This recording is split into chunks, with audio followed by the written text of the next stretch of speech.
this edition of Border Report Live. My name is Rudy Mireles, and I am your host here in Harlingen, Texas, in the Rio Grande Valley of deep South Texas. We have got an incredibly interesting program for you today. And in just a little bit, our South Texas correspondent, Sandra Sanchez, is going to be speaking with Kelsey Erickson Streufert of the Texas Restaurant Association about the impact that these ICE raids are having, not just here in the Rio Grande Valley, but across the entire Lone Star State's hospitality industry. So we're looking forward to that conversation happening in just a few moments. But first, let's take a look at some of the things making headlines across the border, starting in California, where the legislature has passed a bill requiring schools to create plans for notifying parents and teachers when immigration enforcement is on their campus. Now, this bill is actually going to impact California State Universities and Community College and University of California campuses as well.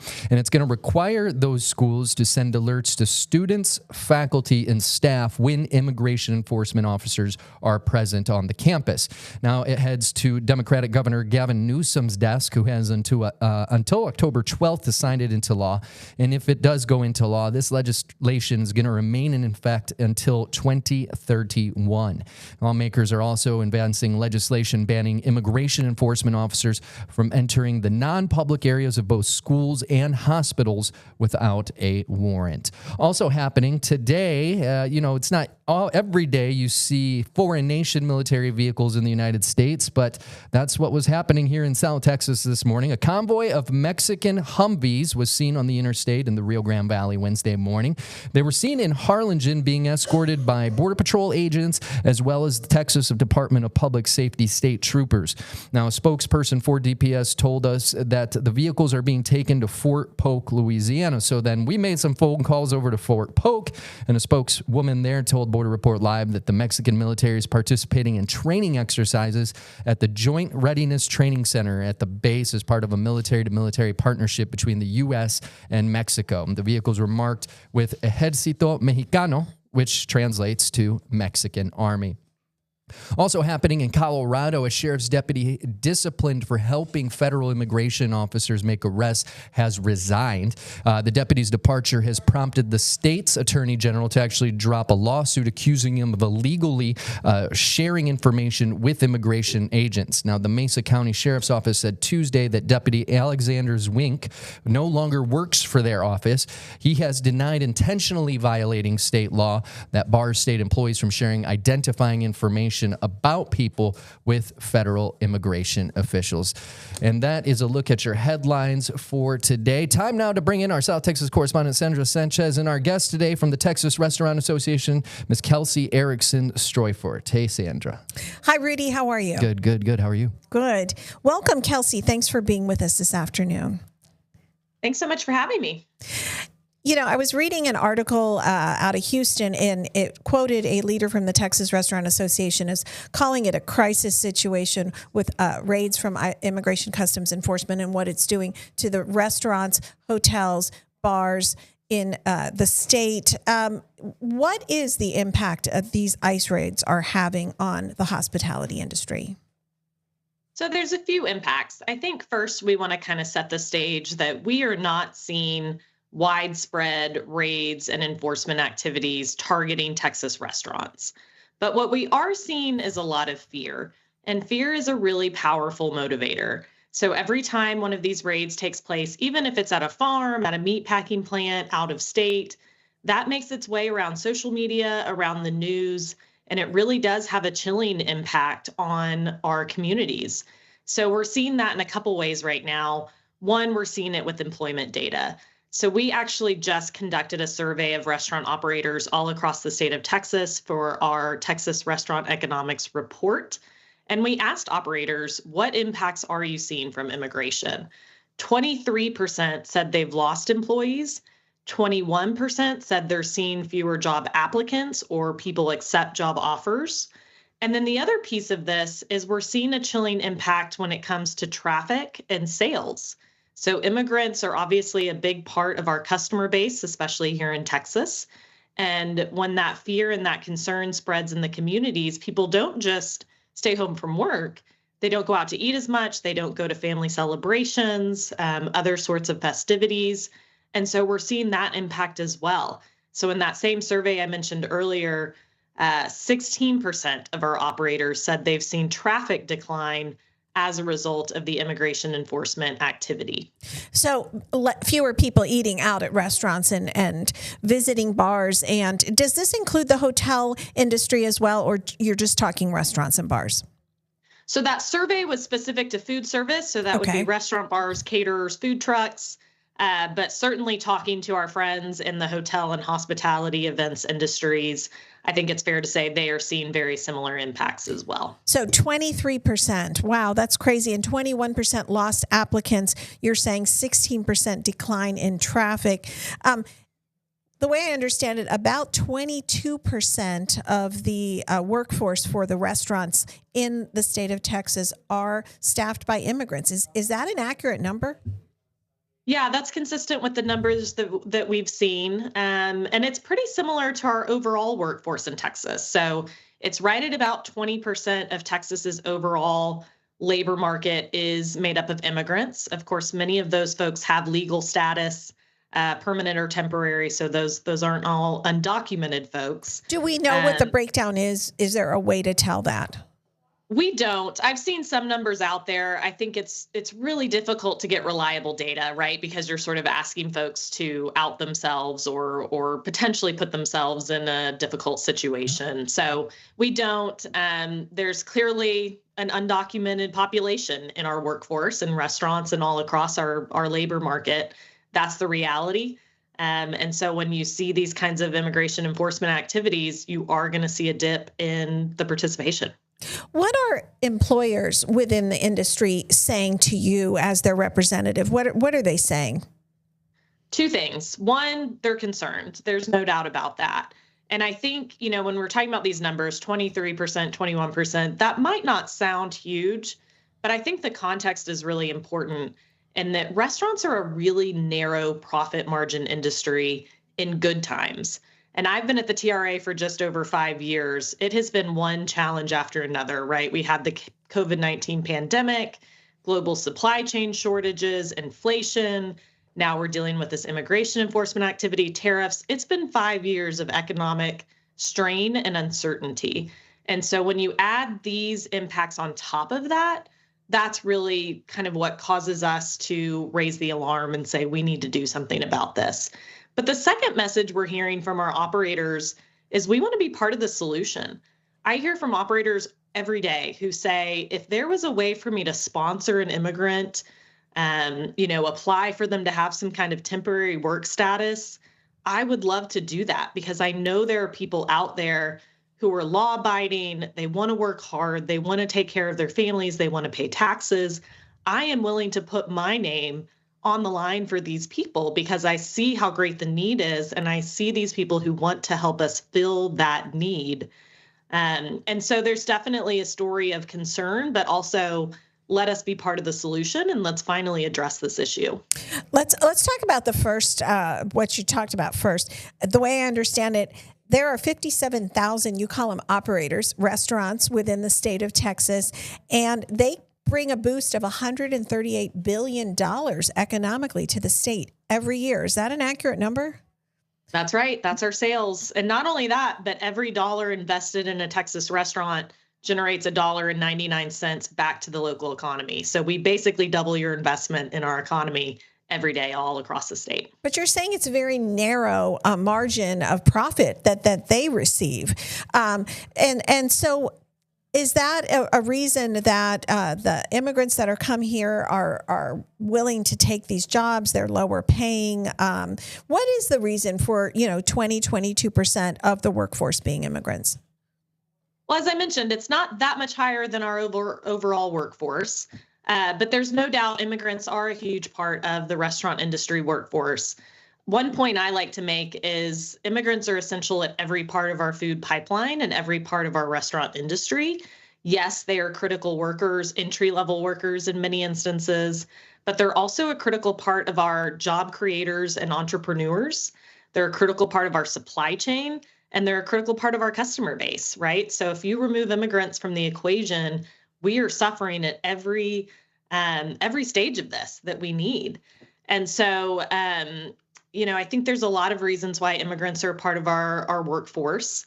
just like many others. There's actually other industries where immigrants are even more present, like construction and agriculture. Many immigrants are key to our healthcare infrastructure. Right. So, I think it's time that we sort of address the facts. And the fact is that making sure immigrants have a temporary work permit not only benefits our industry, but it impacts and benefits all consumers across our country. And that's definitely a solution that the Texas Restaurant Association's pushing. I think we want to explore that a little bit more when we come back. Yeah, right, we're Rudy? going to continue this conversation with Kelsey Erickson Streufert of the Texas Restaurant Association when we come back from the break. Border Report Live is back in 1 minute.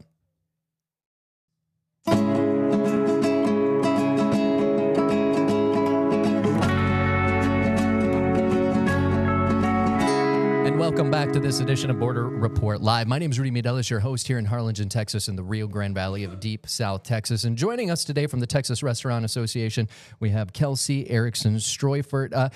Kelsey, we wanted to play a clip. We have a soundbite from our local county, one of our local counties, judges down here, speaking on these ICE raids. Take a listen to what he had to say about these raids in our local economy down here. It has become commonplace to hear from business owners that they've had employees not return to work or afraid to go to work. We've heard about companies in the construction industry, in the energy, in the services industry, in the restaurants, hotels. They can't find people, or they're afraid to come in and work because they may or may not have the proper documentation.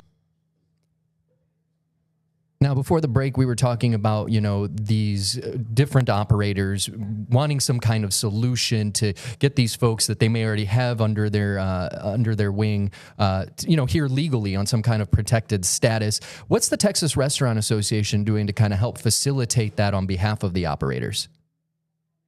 Absolutely. We are advocating for work permits for long-term trusted immigrants to fill critical vacancies throughout our food supply chain, including in restaurants. And each of those words is sort of significant, right? So we're talking about long-term immigrants, people who have been in this country for many years. They are not committing crimes. They are paying taxes. They are contributing to our country, to our economy in every sense of the word. And they want to do that in a legal, legitimate fashion. The reality is there probably is no line for those folks to be in at the moment. There's no path for them to sort of be official. And we would like to create that path. We're really encouraged that President Trump several times has called for this change. And so it's something that we are working with many other organizations to really advocate for and to shed a light on how this kind of policy could benefit not only the small businesses in our industry, but every consumer across the U.S. Kelsey, you mentioned President Trump, but he has flip-flopped on this issue. I mean, he said he supports it, and then he's kind of backed away from it. Has that hurt or helped your industry? And I mean, do you just want him to make a decision? So we're still encouraged. I think my takeaway from sort of the different positions has been that there is disagreement amongst some of the leadership in the White House, in the administration, which is natural, right? We're talking about a pretty big policy change on an issue that has evaded any kind of fix for decades. So that's to be expected. But where I really get my encouragement is when you look at exactly what the president says, not his cabinet members, not his leadership team, but the president himself. He has repeatedly called for these types of work permits for farmers, restaurants, hotels. And I think he gets it, right? He's been in these industries before. The other key thing here is he really campaigned on a couple different promises. One, he wanted to secure the border. Two, he wanted to secure our economy, lower prices for Americans. He's really accomplished that first piece. We have the lowest border crossings at our southern border, the lowest apprehensions that we have ever seen since our federal government started collecting data. So our message is, President Trump, you've accomplished your first objective. Let's work together to accomplish that second. which is really, really lowering prices for every American family. Well, one thing he's also promised is more jobs for Americans. And the question is, are U.S. citizens stepping up to fill some of these vacancies? You mentioned this drop in applications for the restaurant industry. Are U.S. Residents willing to do these jobs? The short answer is there just are not enough workers, American or immigrant, to go around. Even before we saw this enforcement activity, almost half of restaurants had job openings that were difficult to fill. We see that time and time again. It was the case before the pandemic, during the pandemic, after the pandemic. We just don't have enough people who are going to take these jobs. Is it the type of work? Is it the long hours? Is it the physically arduous work? I mean, what are the specifically reasons that prevent people from taking these jobs? It's all of the above. And I think that's part of why immigration is not a silver bullet either. We're advocating for lots of different workforce responses. Childcare is a huge priority for us because that's one of the major barriers to Americans or immigrants being in our industry in particular and the workforce at large. So it's all those things you mentioned. It's pay. To be in our industry, you're probably not looking to get rich, and you have to be willing to work, evenings and holidays when other people are celebrating. So sounds like journalism, huh, Rudy? Yeah, I was gonna say it's definitely a calling, right? It's not for everyone, but it's also a terrific industry where there's so much entrepreneurial spirit and there's so much creativity and a focus on service. I think that's another reason immigrants in particular love our industry, is that service aspect, that cultural aspect. There's a reason we talk about America being a melting pot. That's a very food-centric analogy when you think about it. And I think there's reasons for that. And we're really proud of the fact that our industry is fueled by, in part, by immigrants and their contributions. So a lot of pride they have in taking these positions and fulfilling these jobs. Now, you mentioned at the top of the show, fear. Here in the Rio Grande Valley and throughout Texas, there have been a number of arrests. We had a bakery here, Abby's Bakery, which in Los Fresnos, was very well known, and the owners were found guilty August 13th of harboring illegal immigrants. They had a 3-day trial in Brownsville, and they will be sentenced on November the 18th. They face up to 10 years in prison and $250,000 in fines. They're Mexican with legal residency here in the United States, but they face deportation from this. That really rocked the community here. A lot of people loved Abby's Bakery. There were priests that would go to Abby's Bakery every day, and people went running to them and said, "Hey, Father, help us! There's these arrests being made." And it was scary, not just for those who were being questioned, but for the community to have this happen. It was a mark. Everybody really felt kind of a sadness to lose this institution here. And that's happened throughout the state. It even happened at Trump's Burgers, which is owned by Roland Bainey. He's originally from Lebanon. He was arrested by ICE in Houston a few weeks ago, right? So, it has a big impact. And these arrests are causing fear. Others just are afraid to show up for work, right? I think that's exactly right. A few things from that. One, I think a lot of people, when we talk about immigration, default to sort of this image of low-skilled Latino workers who have recently crossed the border. But the reality is immigrants are incredibly diverse, literally come from all over the world. They're serving in all different industries.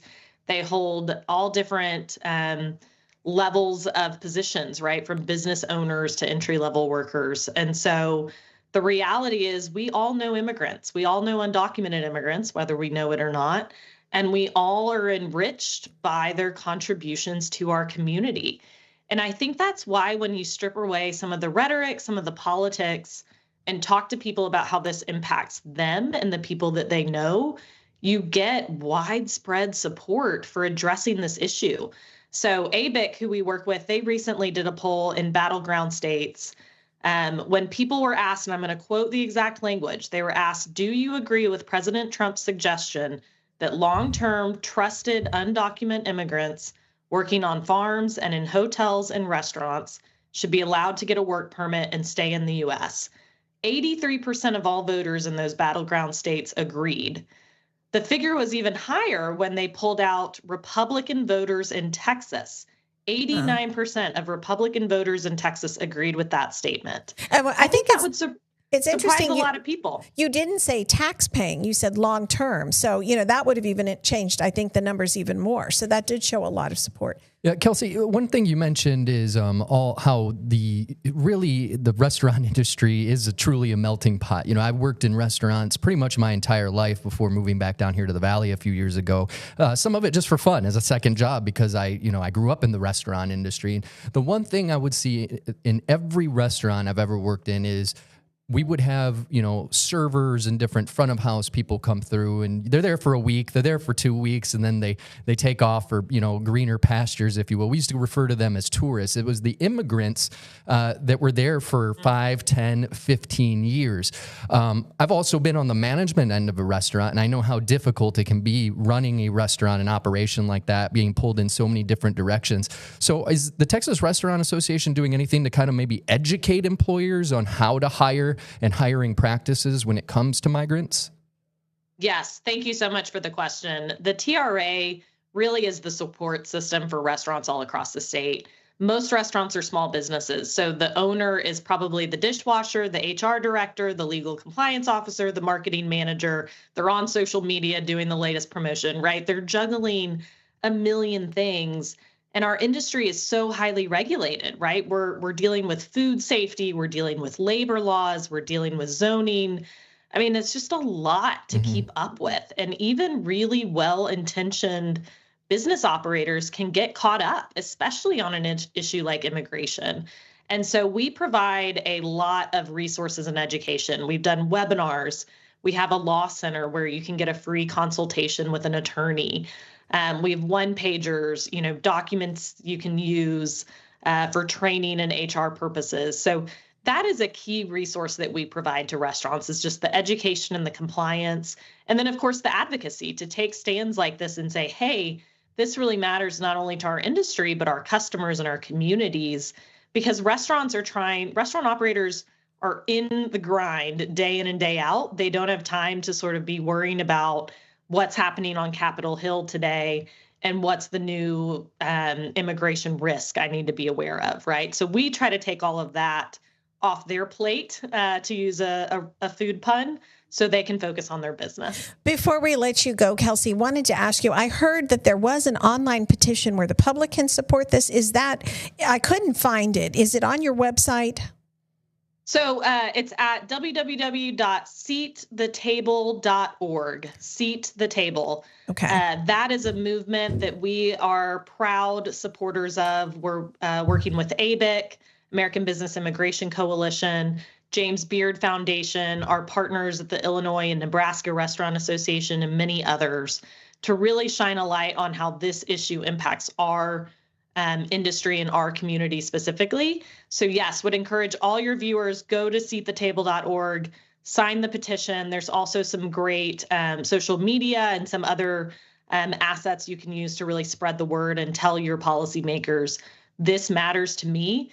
Be with the 83% of Americans who want to see an actual solution to this change for once. All right. Well, thank you so much, Kelsey. We appreciate you joining us today, and we hope we can call on you in the future again. We were joined by Kelsey Erickson Streufert of the Texas Restaurant Association. An incredible conversation about how these immigration actions are making an impact on the hospitality industry here in the state. Stay with us. Border Report Live is back in 1 minute.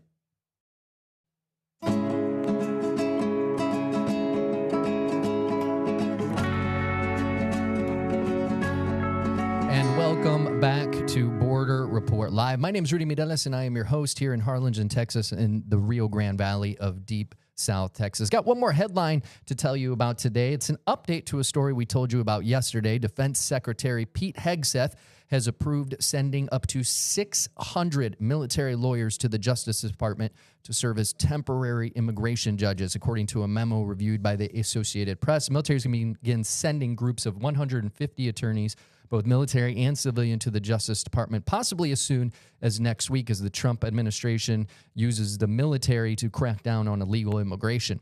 Now, that includes troops patrolling the U.S.-Mexico border and National Guard members being sent into U.S. cities to support immigration enforcement efforts, also housing people awaiting deportation on military bases and using military aircraft to carry out deportations. Myself and Sandra will expand on this in another episode because we've got a lot of information to talk about on that one. We're going to be following it for quite some time. But before we go, we wanted to remind you to check out our partners at Political Power Ranker. It's a weekly show tracking the movers, shakers, and rule makers in American politics. Next Star's Director of Political Content, Chris Berg, and Director of Emerson College Polling, Spencer Kimball, break down who's up and who's down in the world of politics based on data. So make sure to check it out. You can find more on Political Power Ranker at abc27.com or your local Next Star station's website. For Sandra Sanchez, I'm Rudy Mireles. Thank you so much for joining us. We'll see you all tomorrow.